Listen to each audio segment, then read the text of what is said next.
Welcome to episode number 30 of The Police and the People.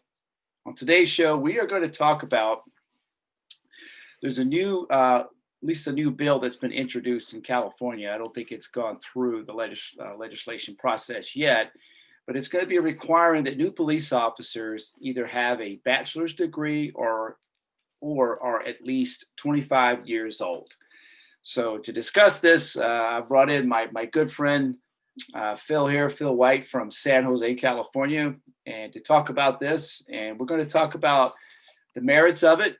Is it a good thing? Is it a bad thing? Is it something that's going to hurt police in the long run, or is it something that's just kind of a window dressing on California's part to try to address some sort of issue that they think is happening? So, but before we go into that, please, if you can, we got to pay the bills here. We have to be able to pay for our platform, the equipment. I have to pay Phil just to show up, you know. Yeah, you do. so we need your money. We need your help. So if you could go to our Patreon account, it's patreon.com/the police and the people. Just donate what you can, $5 a month, $3 a month, whatever you can. We would truly appreciate it. It helps us to offset some of the costs of making this podcast and getting it out to you so you can understand the police perspective and also how that is woven into the public's perspective in their partnership with the police. So I really appreciate if you can do that. All right, here we go, diving in. Well, first, Phil and I have decided that we're going to be kind of organic with this one. As you notice, I'm wearing my Marvel shirt. I appreciate you representing the company there with your shirt. But we're both having some whiskey. I'm having Maker's Cheers. Mark. Cheers. Phil, what are you having? I'm drinking Blanton's tonight. Blanton's. Very nice. Very nice. That sounds expensive. It is. It is? It is. Yes. Gotcha. It is. Oh. It's all relative, right? I mean, maybe it's New Hampshire expensive. True. Right. I don't know. Yeah. It's probably more than Maker's Mark, though, right? A little bit. Yeah, I think so. Gotcha. All right. So this new bill in California, man, I saw this on Instagram. It was just something that popped up in my feed, and it got my attention because I've never voiced it, but I've always thought that police or people who will go into policing should be at least like 23 or 24 years old. I've always felt that way. Now, both Phil and I got into police work a little bit later in life, if you will. Yeah. I was 26, I believe. And you said you were 28? 28 when I joined San Jose, correct. San Jose PD. Okay, but you were in corrections before that. Yes, I was in corrections for a couple of years, but still at that point I was 25 and a half, 26 before joining them. Right. Now, what does that bring to the table? Let's face it, the longer you live, the more life experience you have, right? Makes sense. And with life experience, I feel like you can kind of connect things a little bit better. And you can go through life, but more importantly, you learn how to work with people. You learn how to deal with people a lot better the older you get. Would you agree with that, Phil?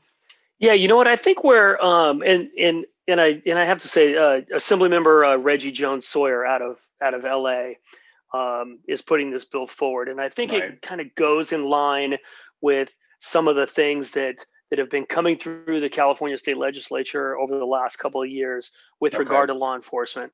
So I think it's in line with that. And to your point, specifically to your point, we ask police officers to do so much and to process so much, not just at a scene, but in the totality of their day, whether it's just driving to a call, how to navigate there.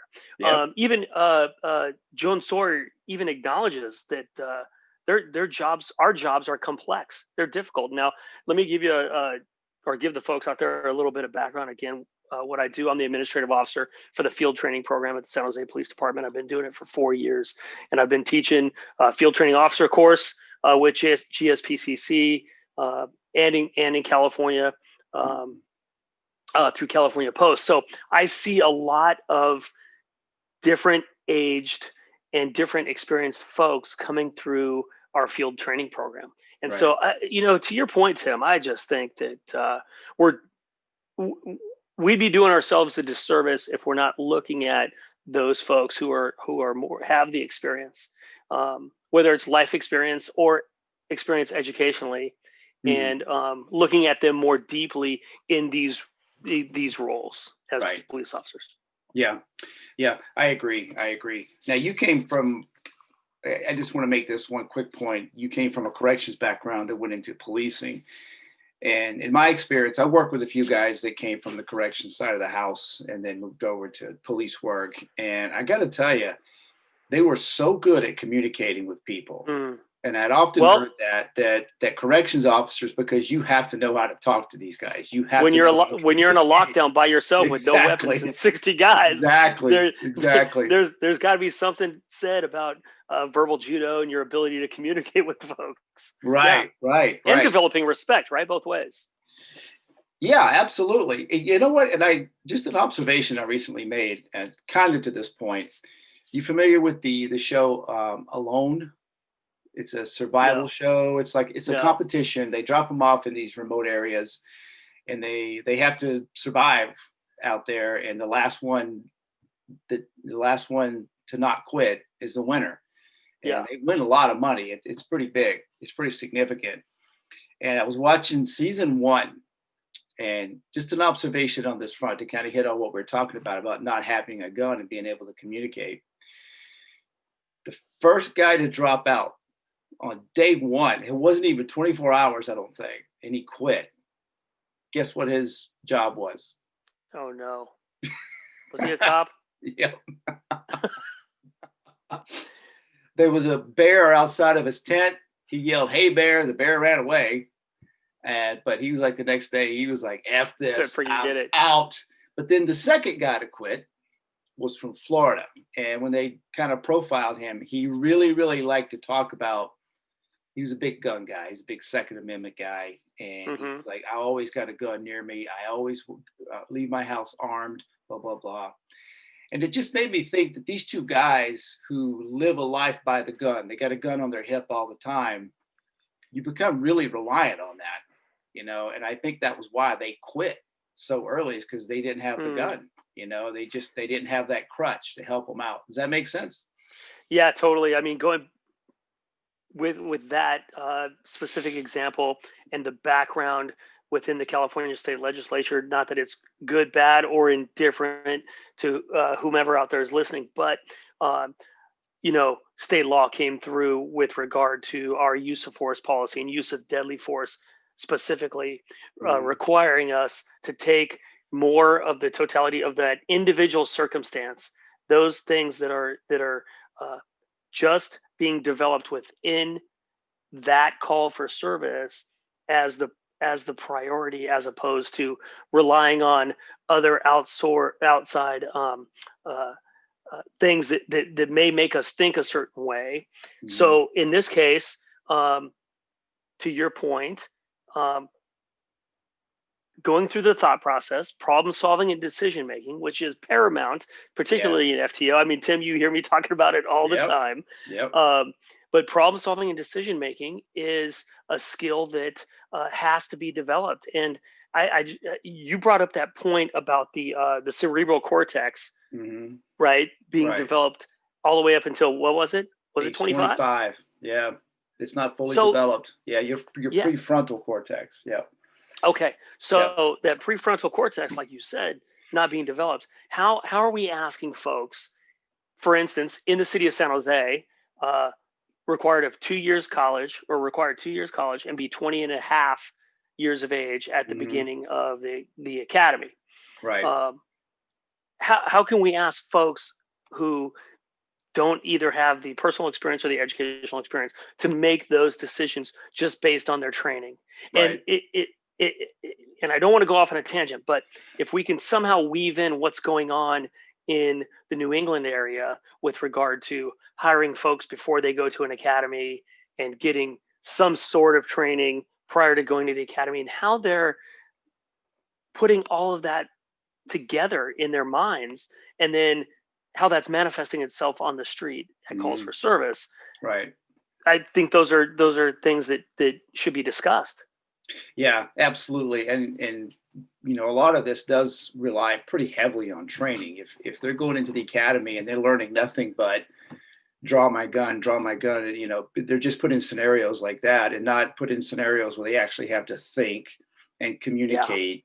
That's probably where the emphasis should be, is on the problem solving without having to draw your gun, having to actually talk to people and resolve problems, right. and do it in a manner where they're going to cooperate, because you set up some lines of respect. You have some good discourse with them. So now you bring up a good point. So in New Hampshire, it's there. I don't think there's a state requirement on that. I think they just let the agencies dictate what that is. And I'm sorry I didn't look that up. Most departments here use 21 as a marker for hiring, Mhm. as a Yeah. minimum age. Yeah. So I mean, it's better than bringing them in at 19, or something along those lines. But in my opinion, I think 23 or 24 would actually be a better age. But here's kind of a problem with that is, especially if they go and they get a job. Let's say someone wants to be a police officer, but they're not interested in getting their degree, Mhm. and a particular agency they want to work for doesn't require a degree, but let's say the state mandates that you're 25 years old. Well, now you got to wait. You have to wait all these years. So now you're going to get entrenched in some other job that when you hit 25, you may say, well, I kind of like it here. I've put in all this work and effort in this, you know, carpentry job or whatever it is you were doing. Mhm. And, screw the police work. Now I moved on. So that could Yeah. be a possible issue with waiting that long. I, Then I they think it. lose I their think it's drive. actually a benefit. I think in that, look, probably a lot like you were thinking about after being a Navy diver and serving our country. You were thinking about what was the next step for you, and you were Yep. probably thinking about early on with as a career in law enforcement. Yes. As was I. One Yep. of my older brothers is a retired police officer. My dad was a cop, and if that's something that's just, hey, it's a job I can get now, right now, and it pays pretty well, then let me do it. And I'm not sure if I really want to do it or not, but it pays the bills. That's not the person I want next to me, I don't think, That's a good necessarily. point. And Yeah. to be honest, we're getting a lot of that. We're getting a lot of that recently because we do national recruiting, Hmm. that people say, hey, it pays so well and it's a beautiful place to live, yada, yada, yada. What happens is they get here, it's hard. My heart really wasn't in it to start with. Yeah. Then if you get to be 25, hey, I'm going to be a carpenter, I'm going to be a chef, I'm going to work, be a part-time actor like Tim Jones, and also a part-time restaurateur. Then that's what you do. But you say, when I turn 25 or 24 and a half, I'm going to start applying because that's my calling, that's what I want to do. Then that's the person I want next to me. Yeah. Yeah. You're right. It's a calling. And I don't know if I ever told you this story, but so I was I was stationed in San Diego. I was married to my wife Karen, and um, we knew that we wanted to have a family. And I really didn't want to be in the military and raise kids. I worked with so many guys that their kids were spent 2 years at this school, then they go to another state and spend 2 years at that school. And I just Hard. I don't know. I'm not saying it's wrong. I'm just saying it's just not what I wanted to do. Hmm.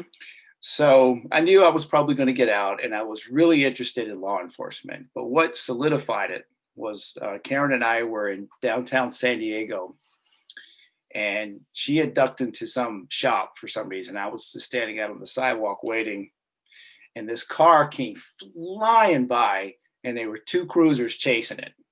It was a pursuit, and I said, "That's what I want to do." That sounds like the way I joined the Marine Corps when I saw those Marine recruiters on campus. I would go, I want to Ah, wear I want to I wear like that that. uniform. Yeah, Yeah, yeah. yeah. It makes perfect sense. But how do we balance that uh, that experience that you had through the Navy with education. I mean, if we go all the way back to the 21st century policing, the President's Council on 21st Century Policing in 2015, it specifically talks about higher education in policing. Yep. And whether if we were giving grants or student loans at a very low rate, I think it's a great idea to educate folks who either want to become cops or who are already cops, send them back to school. Yeah. So let's switch gears then over. So we both agree that I think it's a good thing that people are older when they come into the police, to be a little bit more mature and to have more experience just dealing with people, because that's what you do. Yep. That's it. And just on this point too, before we move on, for anyone listening out there who's interested in becoming a police officer, if you work now in an industry where you work with people like retail or the restaurant industry or something along those lines, believe it or not, you are doing yourself a huge service for going into police work, because you deal with people. You deal with someone, like say you're a waiter or a waitress and you've got an angry customer. You have to learn how to work with that and deal with it. That's police work, man. Every day. That's what that is 100. That is 100 times at more of a premium today than at any other time in our policing history. Yeah, absolutely. Yep. So I highly recommend that if you let's say you're in California and you have to wait until you're 25, work in some sort of industry where you are directly working with people. It will help you immensely, certainly. So moving over to education. How can you say this is a bad thing? It's not a bad thing. It's 100% positive. We're not precluding folks, I think this bill is not precluding folks who, if you graduate at the age of 22, you can apply immediately. You have a bachelor's degree. Right. You know what I mean? It's a degree or 25, right? It's not. Right. Yeah. Right. And there's such good research out there. I was reading this article by Leanna Buford and Gayleen Armstrong. One's of Iowa State, one's of Nebraska, Omaha. And Gayleen is the director of the School of Criminology. And they wrote this article on 5 reasons police officers should have college degrees. And I think one of these is really going to ring your bell here, Tim. All right. Number one is they're less likely to use violence. And I think this comes from the study that we both at least looked at, referenced, that they 40% less likely to use force. 40%. 40%. That is a giant number. We're not talking 10, 11, 12%. 40%. Close to half of the time, folks who are educated are using force less. Interesting. Now, of course, why is that? Why? Yeah. Right. And like I said, I didn't get in depth into the research of it. I read the research abstract, but it goes again to your point that coincides with experience, and that experience that you talked about talking to people is that you've developed this ability to not necessarily rationalize, but decision make, to problem solve on a much higher level. Yes. And so then you don't need to be alone and rely on your gun when the bear is outside the tent. Yes. Maybe you can talk the bear down. Maybe you can, exactly. Maybe you be a little more rational. Also, especially if your education is in criminal justice. Now, this was something I got my associate's degree before I started in police work, and I found that it was extremely helpful for me because, when you go to the academy, you learn about case law, you learn about Miranda, but when you're in college, you have to write reports and write papers on Miranda, what happened, so you get a little bit more in-depth understanding. Sure. So maybe it's because people who are college educated kind of understand these case studies a bit more. They understand what the officers did wrong in those situations. If it is a case law that was kind of predicated on the police officers making mistakes. So maybe they just have a better understanding of that. I had a former boss who used to tell me, the last thing you want to do in law enforcement is to have your name on case law. you know. That's So, right. Yeah. so No, I mean, to your point, and you've heard me talk about this in FTO schools. We talk about learning domains in FTO schools and how to train uh, new police officers.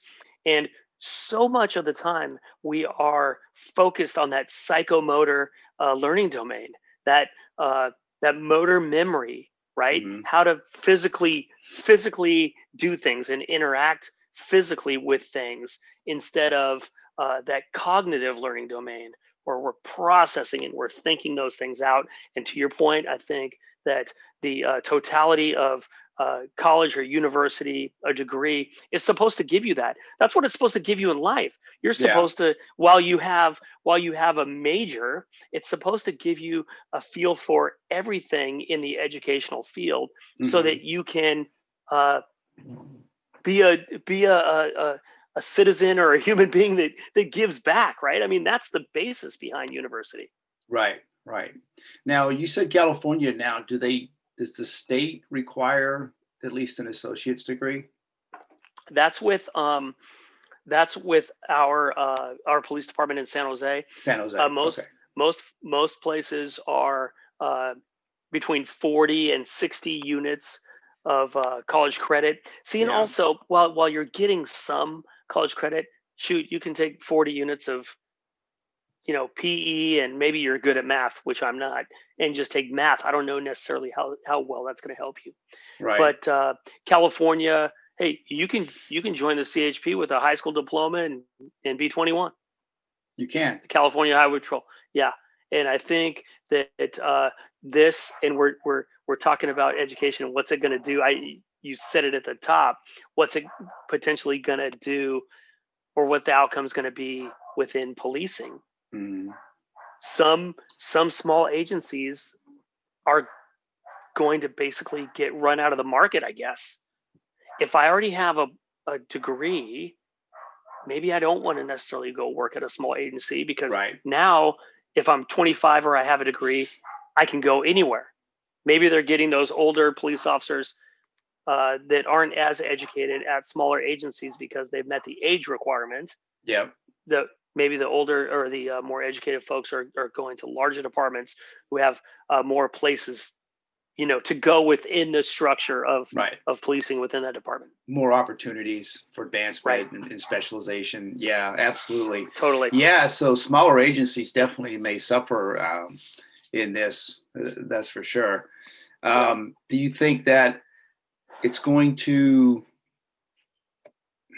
or can you see incentives from police departments in offering to pay for people's college, or to try to, or maybe give them more pay because they have a degree, something Yeah. along those lines? You know what? I think in doing some research, I got 3 pages of notes in front of me, by the way. Um, uh, doing some research, um, I think that well, I know that there are already educational incentives out there, Yep. Yeah, right? my agency So had them. Yeah. so you make you have a higher degree, you make more money for California Post. If you can get to your advanced post, your peace officer standards and training certification, you can get to that certification faster if you're more educated, right? So if you come in when you're 25, and let's say you went bachelor's degree, master's degree, you're 25. As soon as you graduate from the academy, you have your basic post. You get past probation. You put a year on the street. You apply for your intermediate post, and Yep. then after 3 years of experience on the street, your 3 years plus your master's degree, advanced post. Instead of some folks who are waiting 10 and 15 years to get their advanced post degree, who aren't as educated as others. Those, at least in our agency, those different levels of certification are tied to uh, pay increases. Okay. All right. And that was just within your agency, though, right? Right. Yeah. Yeah. So New Hampshire, Massachusetts, they don't anymore, but they had something called the Quinn Bill at one time, which I think the motives behind it were pretty good, but I think it was causing problems within each police department in the state with respects to their budget. So what it was a state law that said if a police officer had an associate's degree, they would get a certain percentage of extra pay. Mm-hmm. Bachelor get more, masters get more. Now it was Right. it was an unfunded mandate, right? So it was like I would tell Yeah. Agency X, hey, your guy has a master's degree, you got to pay him 25% more, and figure out how to do it. Are you going to give me the money? Yeah, yeah, right. Right. So they've done away with it. I've heard talks that they may bring it back, but kind of structure it a little bit differently. But what it did was, it was pretty rare in the day. If you went to a training down in Massachusetts and you were with mass officers, pretty much all of them had master's degrees. Oh, I bet. Yeah. Heck yeah. I mean, it's 25% more pay. Yeah, it pays to play for sure. It pays to play, but they did have the degree, Right. So, right. There's incentives there. So you said there were 5 reasons. Yeah, there's 5 reasons. Yeah, the other one was I mean, use of force. We talked about it a little bit already, but it lends itself to more problem-oriented policing. I think that this is a case that something that we've developed over the last couple of years in San Jose, and it's gotten away from the community policing, although we still do that, but it's something where we're really looking at the numbers, right, of where crime is occurring, what kinds of crimes are occurring there, and then focusing attention on those areas and those specific things instead of casting a wide net and then grabbing folks that aren't necessarily associated with those kinds of crimes, even though they're living in those areas, right? Right. So it work smarter, not harder. Yeah, I think is what it comes down to. You focus in on the actual problem and not, like you said, throwing the wide net. Yeah. Right. Yeah. And then number 3 is talking about better relating to the community. And I think we all would understand this, is that once you've increased your level of knowledge and understanding, not only about you and your personal bubble, but about the world around you, you have more of ability to be empathetic, right? Yeah, absolutely. And take your neighbors and the folks who you're serving, right? We've got to remember we have to have a servant's attitude here, that you're serving these folks. Yes. And so you have the ability to empathize and be more connected to the community, right? Right. Because if you go to college, especially if you live on campus, you're around a lot of different people from a lot of different backgrounds, and it kind of forces you to have to learn about different cultures, different ideology, different approaches. I mean, Josh had to do that when he hooked up with me, a Southern boy here, that takes no bullshit from him. yeah, right. But I love it. We haven't fist fought yet, but we've come close. But I love it. I've known him less amount of time, and it's been closer to fisticuffs. It's just going to be two hits. He's going to hit me, and I'm going to hit the ground. I know. I think I could outrun him in the short distance. He says he's a fast sprinter, but I think if I go around a tree, I've seen some of those basketball videos, Tim. I don't know. I can't wait till he hears this and gives some feedback. Oh man! So number 4, get back on task. Number 4 is we have the ability as educated police officers to identify best practices. Now, for me, this goes back to in 2017. I was tasked with a lieutenant, another officer, and a civilian to implement our body-worn camera program. Yeah. Right. And so my lieutenant was working on writing policy with research and development, while I'm working with Taser at the time, now Axon, they're called, working with Axon on an implementation strategy and a teaching strategy, and then putting that forth in the manner that would be best accepted by police officers, brand new ones, and folks who had 1 or 2 years left before retirement, who were thinking, at this point of the career, you're bringing body cameras on. So being able to, cognitively work those problems out and identify best practices on how to do policing is part of or comes with more education, is what at least the articles say. Yeah, I can see how Yep. you can tie that to it. Yeah, And I know this one's going to ring your bell, because this is how I think, at least from my understanding, how GSPCC came about, is that it builds better and your better future leaders. So it builds better leaders and better future leaders. Yeah. Right. Right. So you're building leadership now, even at the lowest levels of your organization, when they're educated. Look, Yep. I'm an officer, and I am in the top 150 total of seniority in my entire department, a department of close to 1,200. Right. I'm an officer. Yeah. So I know I'm looked at from a leadership point of view. And like you, I hold a master's degree, right? And so some of that education has helped, not necessarily to promote me, but to help me share my insight and information with not only my unit, where I'm supervised by a sergeant and lieutenant, but through my division with my captain, all the way up to my deputy chief and above. Right. And then it prepares you, or prepares folks and your organization for leadership.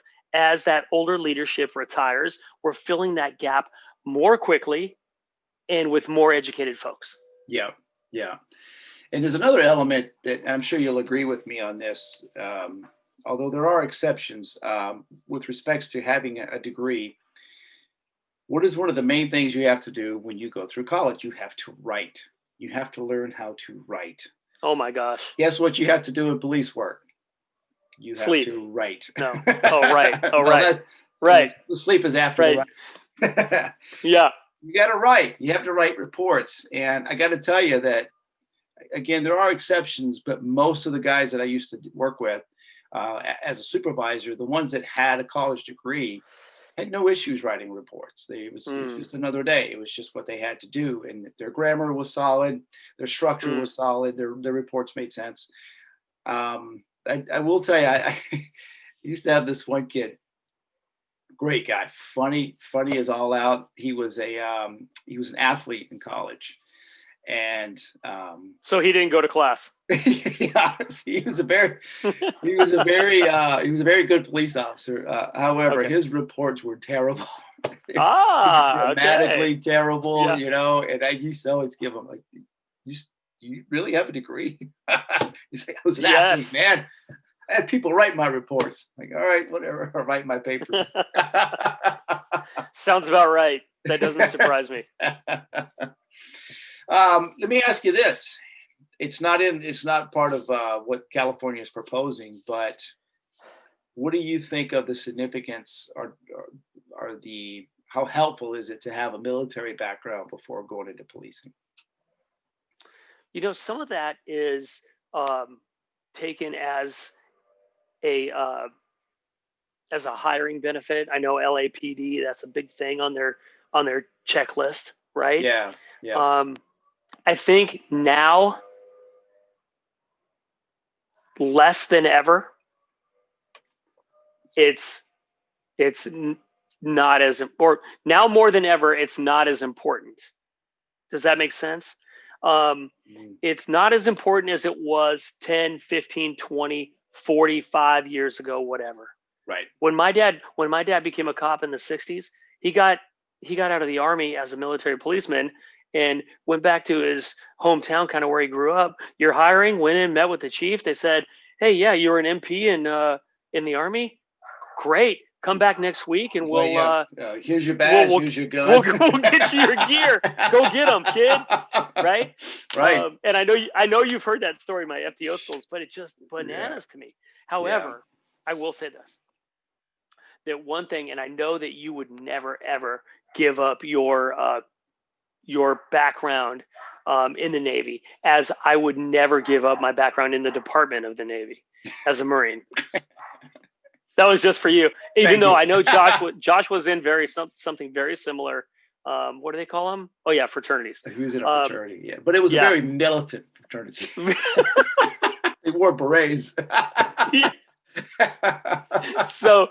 So I will say, with regard to discipline and your ability to show up on time and um, and uh, and coordinate all of your resources and Right. um, right and take care of your gear and things like that. That's definitely a benefit.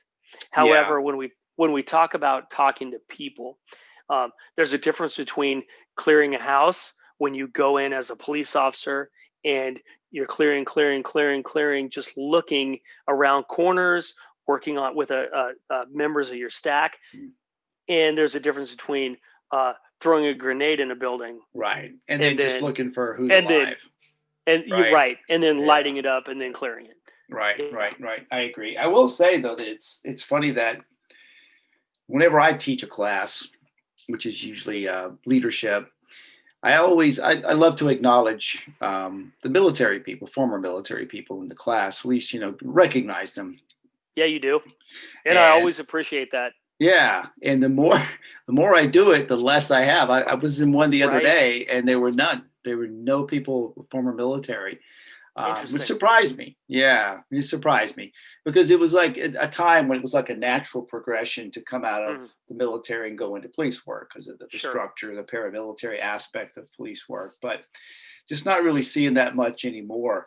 Um, so Tim, I think that's a good jumping off point for how much of, if maybe in California, how much of your military education, we used to do things, and I was in the Marine Corps a billion years ago. mhm, Um, we used to have these things, these paper booklets called MCIs, Marine Corps Institute, right? You complete them, you turn them in, you get proctored a test by one of your commanders, and then you get credit for promotion. yeah, How much of your military experience should be counted toward college credit? that's a well. It depends on what you do. I think, I would especially agree. Yeah, yeah, if you're in a more specialized type of department, like if you're in the intelligence or like submariner guys deal with very, very complicated technical equipment in mm, all aspects. And if you're a submariner in the Navy, you have to be qualified on everything. There's no option. You have to. Whereas on a surface ship, you certainly have to qualify with what you do. But as far as being qualified on everything on the boat, that's optional. But they don't do that on the sub because yeah. it's if things go bad, you got to know how to operate whatever's near you, right? So, which reminds me, I want to ask you a question about that in just a few minutes. But um, depending on the specialization of what you do leave with some credits. So, because when I got my associate's degree, I because I was a diver, I had a lot of credits in science, like oceanography and things of that Sure. nature, that Okay. transferred over. Yeah, Yep. but I don't know how that works if you, let's say, if you're in infantry or something along those lines. And I'm not talking down to infantry. I'm just saying I don't know if that translates to any college credit.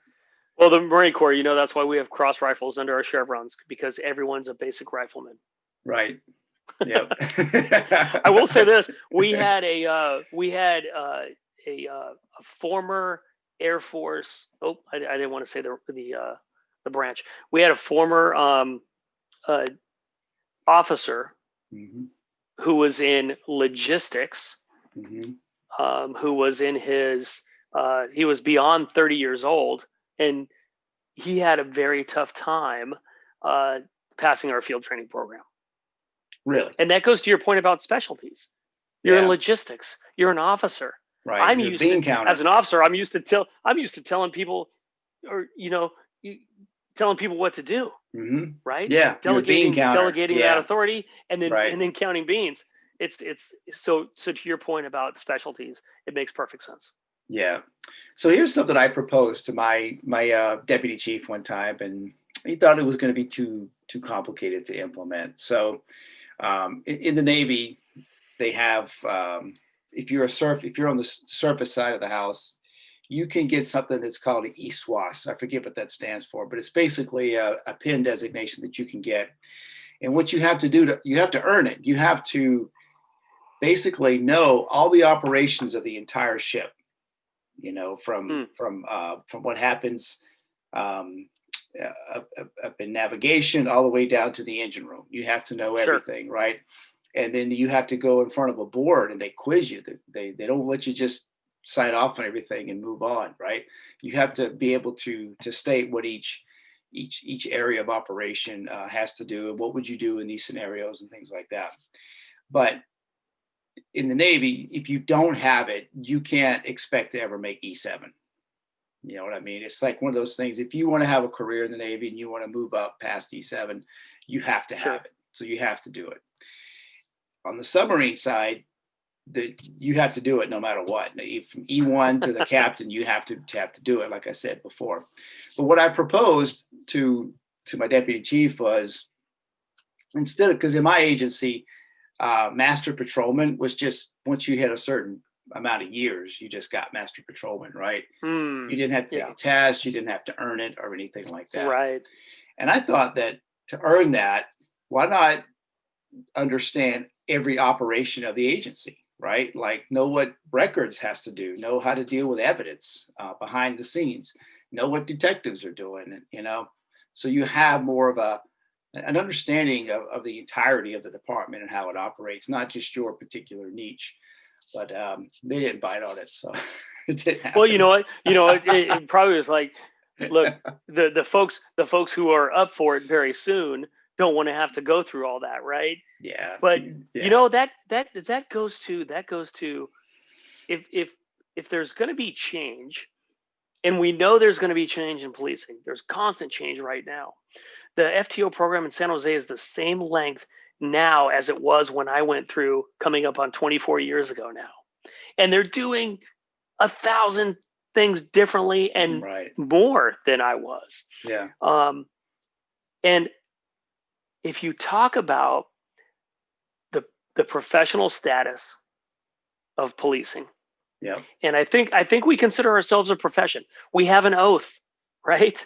Yep. So we take an oath. We consider ourselves professionals. Then, if we consider ourselves professionals, why wouldn't we, in your case, to your example, want to know all of the ins and outs of whatever the size agency it is? Yeah.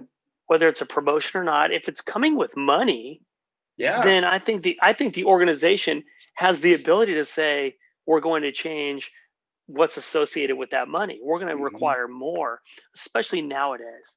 Yeah. You know, and for the profession of policing, and I think you and I can both agree that we really consider ourselves professionals in law enforcement. Shoot, you retired as a lieutenant, and I have the utmost respect for you that you did this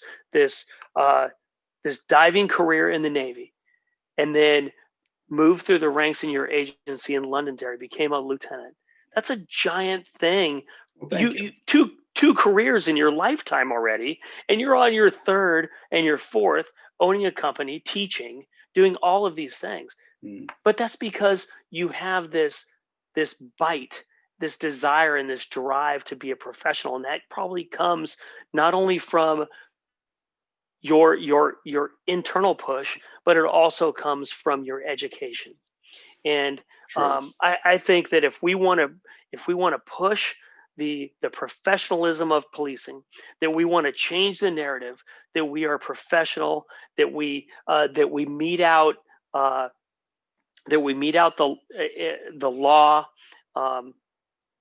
rightfully and evenly and fairly, then why not expect more from our police officers, whether it's taking a test to be a master patrolman or getting more education to be a police officer on its very basic level. Yep. You know what? I think that's a good place to finish off there, my friend. You finished it up very well. Thank you. Cheers.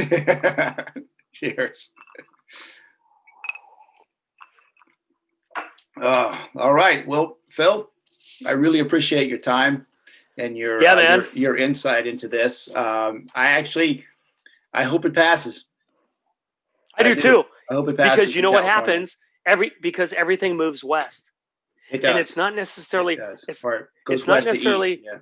It's not or west from west to east. And it doesn't necessarily need to move all the way to the East Coast because there's so much thought about change and for the better. Not saying take money away from the police department necessarily, but let's just make our folks more professional in nature so that they can serve better, right?